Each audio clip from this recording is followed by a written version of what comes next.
আসসালামু আলাইকুম মিয়া ভাই। আজকে তো শুক্রবার জুম্মার দিন। নামাজে কি গিয়েছিলেন? নামাজ কি পড়ছেন মিয়া ভাই?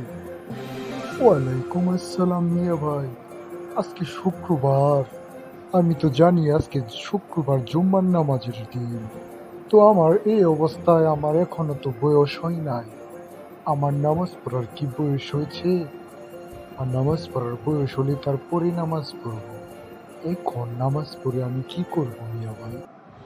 আরে আরে আরে হৃদয় ভাই, এটা কি কোনো কথা কইলেন আপনি? নামাজের কি কোনো বয়স লাগে?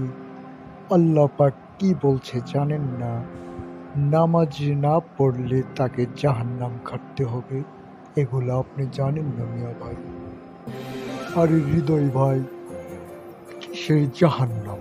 জাহান্নাম জান্নাত বলতে কোনো কথা আছে? এইগুলা এমনি। তা নামাজ পড়মুনি দেখি, যেদিন সময় হবে, যেদিন নামাজ পড়ার বয়স হবে, সেদিন নামাজ পড়মুনি। বুঝছেন?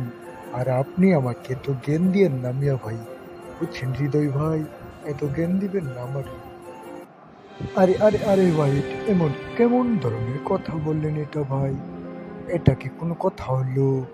আপনি মুসলমান মানুষ, নামাজ তো পড়তেই হবে। আসলে এটা আপনার দোষ না, আপনার পিতামাতার দোষ। আপনার পিতামাতা মনে হয় আপনাকে এই শিক্ষা দেয় নাই। আল্লাহ পাক না করুক, আল্লাহ পাক আপনাকে হেদায়েত নসিব করুক। আর শুক্রবার কেন, 5 ওয়াক্তের নামাজ পড়ার তৌফিক দান করুন আপনাকে। ভাই, নামাজ পড়েন। নামাজ না ছাড়া গতি নাই রে মিয়া ভাই। নামাজ না ছাড়া গতি নাই।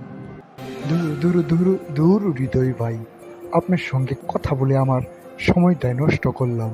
যাই, আমি এখন আড্ডা দিতে যাই। আর ভবিষ্যতে আমাকে এরকম জ্ঞান দিতে আসবেন না। হায়রে দুনিয়া, এই জগতে আসলে ভালো পরামর্শের কোনো মূল্যায়ন নাই। আমি বললাম, ইসলামের দাওয়াত দিলাম নামাজ পড়ার জন্য, আর তিনি এই কথাটাকে উপহাস মনে করে, আমাকে তুচ্ছ মনে করে ছেড়ে গেল। বুঝবা বুঝবা, মরার পর ঠিকই বুঝবা।